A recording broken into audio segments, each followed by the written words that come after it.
Hola, soy Fernando Dodino y te invito a que hablemos de composición en un paradigma funcional. En matemática, la composición es una operación que permite aplicar sucesivamente dos funciones, generando una nueva función llamada función compuesta. A continuación veremos un ejemplo matemático en una página web. A continuación, vamos a componer dos funciones, f y g, donde las definiciones las vamos a estar dando nosotros mismos. Elijamos entonces para f esta función 2x más 1, mientras que g de x será 3x. Cuando calculamos la composición, el resultado es que primero se aplica g y luego f. El orden en el que se aplican van de derecha a izquierda. Entonces, dado que queremos resolver f de x, pero primero pasamos por g, el resultado es que vamos a tener como incógnita 3x y luego vamos a multiplicar por 2 esa incógnita para obtener finalmente una función compuesta que será 6x más 1. Ahora bien, teniendo las mismas definiciones para f y para g, ¿qué sucede si hacemos GOF? Es decir, si hacemos una composición donde primero comenzamos a aplicar f y luego g. El resultado es que la función compuesta es diferente, porque la primera incógnita que se resuelve es para f de x, es decir, 2x más 1, y luego se multiplica toda dicha expresión por 3 para obtener finalmente una nueva función compuesta que es 6x más 3, que por supuesto difiere de 6x más 1, que era la función compuesta que se obtenía mediante Fogg. Ahora que repasamos la composición matemática, vamos a aplicarla en Haskell. El requerimiento que queremos resolver es, dado un número, necesitamos saber si su siguiente es par. Esto lo podemos pensar como dos funciones que van a colaborar juntas. Por un lado, una función que dado un número nos devuelve el siguiente y otra función en la que ingresa un número como input y el output nos dice si es o no es par. Podemos pensar la composición como una gran cinta transportadora, en la cual cada una de las funciones transforma el valor que recibe y devuelve un nuevo valor. ¿Cuál es la restricción? La misma que tenemos en matemática. Podemos componer dos funciones si la imagen de la primera coincide con el dominio de la siguiente. Aquí también vamos a tener esa restricción, donde los tipos de datos van a tener que coincidir entre cada una de las funciones que estamos enganchando. Ahora que ya diseñamos nuestra solución, vamos a implementarla dentro de Haskell. Estamos dentro de Visual Studio Code, así que lo que vamos a hacer ahora es construir la función siguiente, que, dado un número, nos devuelve su siguiente. Entonces, recibimos entonces un parámetro llamado número y lo que vamos a hacer es devolver ese número más 1. Si lo queremos probar, levantamos aquí stack GHCI y podemos probar que el siguiente de 5 es 6 y que el siguiente de 111 es 112. Así que estamos bien ubicados. Lo que sigue es ver ahora cómo resolvemos la función que dado un número nos devuelve si es par o no. Bueno, una ventaja que tenemos en este caso es que ya existe esa función. La función es even de Haskell, ¿no? Y podemos ver su tipo aquí. Como recibe un number y devuelve un bool, estamos en un excelente momento como para poder resolver el requerimiento original. Dado un número, vamos a decir si su siguiente es par. Entonces, vamos a recibir un number y terminaremos devolviendo un bool. ¿Y cómo se resuelve siguiente es par? Bueno, recibamos como parámetro un argumento que llamaremos número, ¿no? La variable es nuestra incógnita. Y eso será igual a aplicar la composición para número, ¿no? Donde, ¿cuál es la función que hay que aplicar primero? Even o siguiente. Bien, si nosotros aplicamos primero even devuelve un bool, con lo cual entonces tenemos un problema, ¿no? Porque ya calculamos que ese número es par, pero nosotros queremos calcular si es par el siguiente, con lo cual la respuesta es primero tenemos que aplicar siguiente, y de la misma manera que en matemáticas se aplica de derecha a izquierda, aquí haremos exactamente lo mismo. Entonces, lo que vamos a pedir es primero aplicar siguiente y luego componerlo con even. ¿Mm? Una vez que grabamos, yo tengo el autosave guardado. Fíjense aquí, está activado el autosave, por eso no estoy grabando. Recargo y puedo resolver el requerimiento de siguiente es par, ¿no? O sea, dado 6, el siguiente que es 7 no es par. Dado 111, el siguiente que es 112 sí es par. Repasemos un poco lo que acabamos de hacer. Construimos una función siguiente y la compusimos con even, es decir, participaron en la composición una función que nosotros creamos con una función existente en Haskell. Por otra parte, si bien nosotros escribimos even.siguiente, el orden en el que se aplican y el orden en que lo deberíamos leer es al revés, ¿no? Primero siguiente y luego even. Bueno, quizás te preguntes si es necesario utilizar la función punto que vemos aquí, ¿no? E incluso puede que te llegue el dato de que si vos haces este cambio, ¿no? Donde envolvés siguiente número entre paréntesis y luego llamás a even, eso funcionaría de la misma manera, ¿no? Vamos a refrescar y si pedimos la función siguiente es par para 6, veremos que nos devuelve false, mientras que para 7 nos da true. Es decir, son expresiones equivalentes, en este caso f de g de x, ¿no? Con f.g de x. Sí lo son, pero dentro del contexto de paradigmas, nosotros vamos a pedirte que uses la solución anterior, ¿no? Es decir, vamos a exigir que vos utilices la función punto para poder componer, en este caso even con siguiente, pero para componer todas las funciones que vos quieras. La razón principal es que cuando yo pido evaluar even.siguiente, eso me termina devolviendo una función. Esto comprueba que efectivamente, al igual que en el concepto matemático, la composición de Haskell genera una nueva función. Eso nos permite, por ejemplo, pasarla como parámetro a otras funciones, que la utilicemos en diferentes contextos y una riqueza mucho mayor que después la vamos a atacar en sucesivos videos. Pero algo muy importante es no utilices la otra notación porque esa, si bien es equivalente, no te permite trabajar con la nueva función compuesta.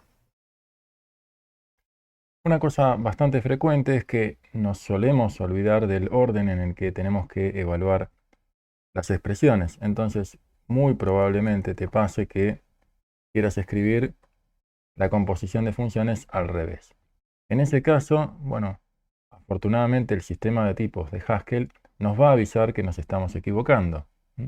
Es decir, que no va a poder machear el valor bool con number en el caso en el cual queramos componer siguiente con even. Es decir, recibimos un número, even nos devuelve un bool y la imagen de even no coincide con el dominio de siguiente que espera un number. Por eso vas a ver este error. Sin contar que además, siguiente es par, debe devolver un bool y siguiente, es decir, la última función que participa de la composición, nos devuelve un number. Así que, en ese sentido, quédate tranquilo que Haskell te va a ir ayudando a definir la composición adecuadamente. Y la otra pregunta que podés hacerte es si es necesario mantener la función compuesta entre paréntesis.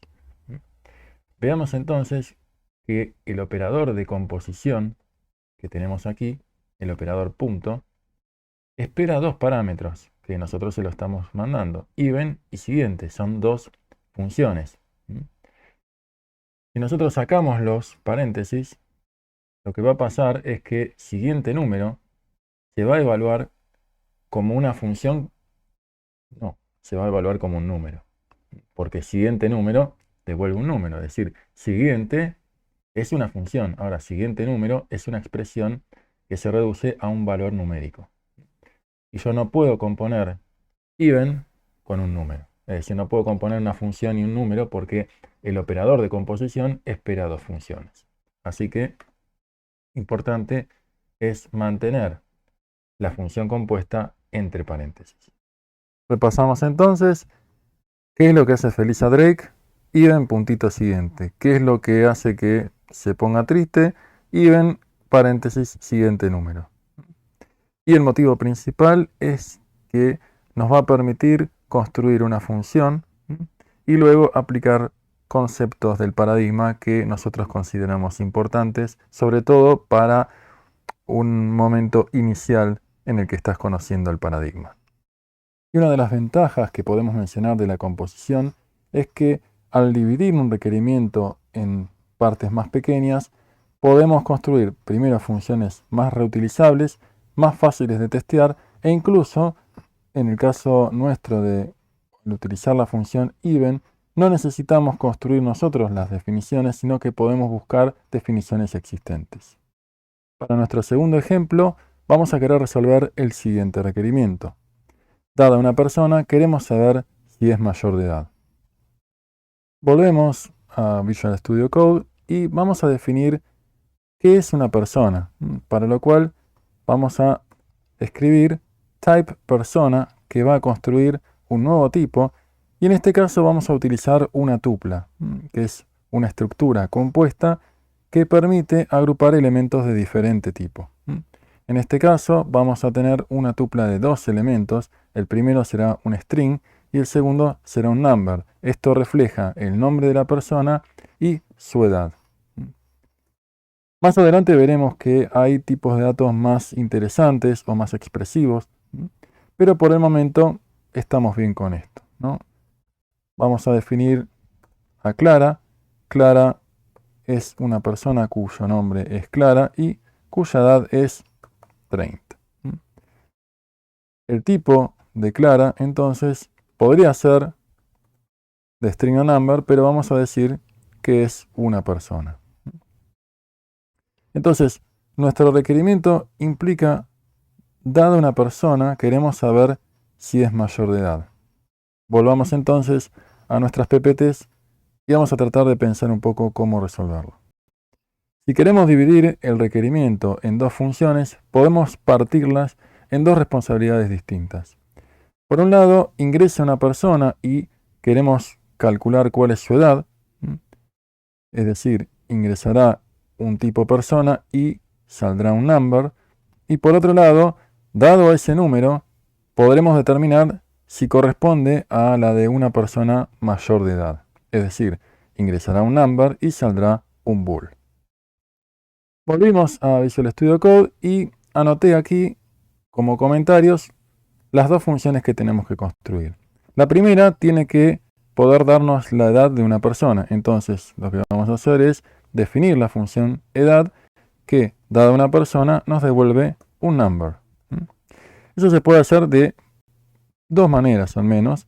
La primera es utilizar la función second, que nos permite devolver el segundo elemento de una tupla.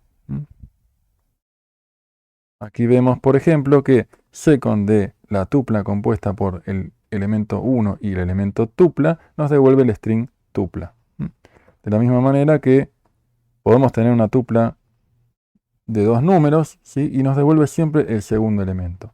Esta es una forma de lograrlo, solamente que aquí vamos a tipar second, que tiene tipos más genéricos y que vamos a ver más adelante. Vamos a tiparlo como la edad que va a devolver un number, ¿no? Es decir, estamos diciendo que edad no funciona para cualquier tipo de tupla, sino que funciona únicamente para personas. Otra opción es trabajar mediante pattern matching la tupla. Es decir, el pattern matching busca que coincidan los patrones y en este caso vamos a tener la edad de una persona que tendrá un nombre y una edad. Vamos a poner underscore edad en este caso y underscore nombre para que no se confunda la definición del nombre de la función, que es edad, con el parámetro edad. Lo que tiene que pasar acá es que, bueno, en esta coincidencia lo que nos importa es la edad, ¿no? Entonces, lo que vamos a hacer es que esta función devuelva el valor de este argumento. Incluso podríamos decir que, bueno, la verdad es que lo que venga en nombre no me interesa, entonces puedo utilizar el underscore, que también se conoce como variable anónima. Entonces, podemos refrescar aquí y pedir cuál es la edad de Clara. Fíjense que nos devuelve 30. Construyamos entonces la segunda función, que vamos a llamar mayor de edad. Recibirá un number y devolverá un bool. Mayor de edad recibe entonces la edad y nos dice si esa edad es mayor o igual a 18. Y ahora implementaremos la función que, dado una persona, nos dice si es mayor de edad. Vamos a llamar la función persona mayor. Va a recibir una persona y devolverá un bool. Entonces, si recibimos una persona, tendremos que ver cuáles son las dos funciones que debemos aplicar. Es fácil en este caso porque vemos que, dado que recibimos una persona, primero tenemos que calcularle la edad. Entonces, a la derecha ubicamos la función edad. Y a la izquierda, mayor de edad, que tomará el number que le da edad para terminar produciendo el bool, que es lo que necesita la función. Lo probamos aquí entonces. Refrescamos el stack PHCI y vamos a preguntar si Clara es una persona mayor, lo cual por supuesto devuelve true. También podemos crear a una persona, Benicio, que tiene 5 años y que por supuesto no será una persona mayor. Repasemos lo que acabamos de hacer.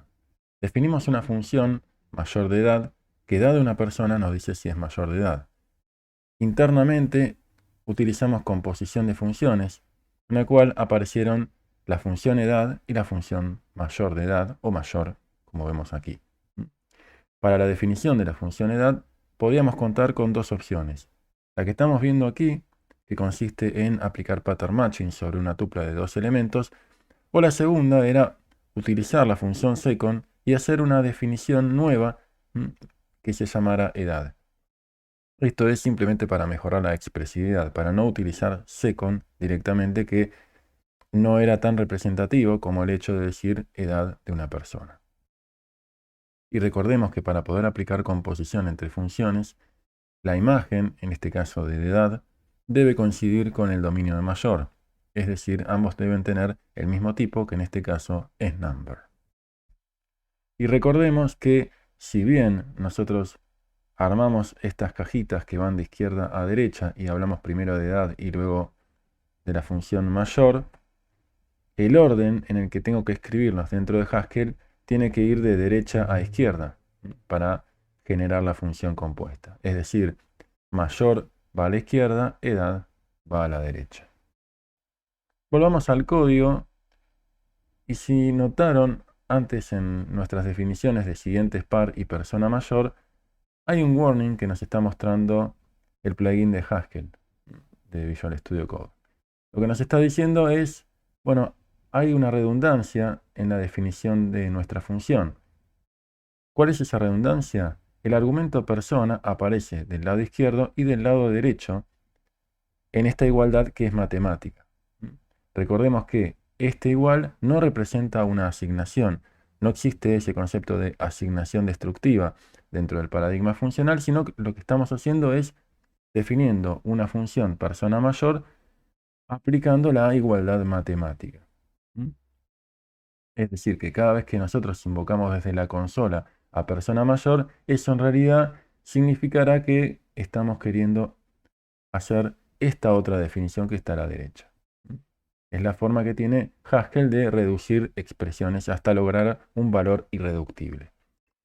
Entonces, ¿qué es lo que nos está diciendo? Bueno, persona está del lado izquierdo y también está del lado derecho, donde esta otra expresión está aquí encerrada entre paréntesis, ¿no? Distinto sería si yo quisiera considerar esta otra expresión, ¿no? Por supuesto, esta no compila, así que volvemos a la definición anterior. Pero si tengo una expresión aquí que está encerrada entre paréntesis y dejo a persona solo, y persona también está aquí sola, lo que podemos hacer es aplicar el quick fix de eta reduction y luego un nuevo quick fix que va a eliminar los paréntesis redundantes. Y la definición de mi función persona mayor ahora es esta. Eso no significa que hayamos sacado el parámetro. Fíjense que el tipo de la función sigue siendo exactamente igual. La eta reduction o la generación de una notación point free, como también se suele llamar, no tiene ninguna implicancia cuando yo hago stack GHCI y vuelvo a evaluar persona mayor clara, como vamos a hacer en este momento. Fíjate que la función sigue comportándose de la misma manera. Pero de esta manera, persona mayor tiene una definición más pequeña, más clara, obliga igual a nosotros a entender que hay un argumento implícito. Así que, en conclusión, es una herramienta más para que no tengas que escribir tantos paréntesis, no es obligatorio dentro de la cursada, y la parte buena es que te va a aparecer automáticamente cuando estés trabajando en Haskell gracias al plugin de Haskell de Visual Studio Code. Y para recordar cómo funciona el motor que reduce las expresiones en Haskell, si yo tengo esta definición y pido dentro de la consola invocar a las funciones mayor de edad para Clara, lo que hace Haskell es buscar cómo es la definición de la función, reemplazarla por dicha definición y luego seguir reduciendo las expresiones hasta llegar al valor true.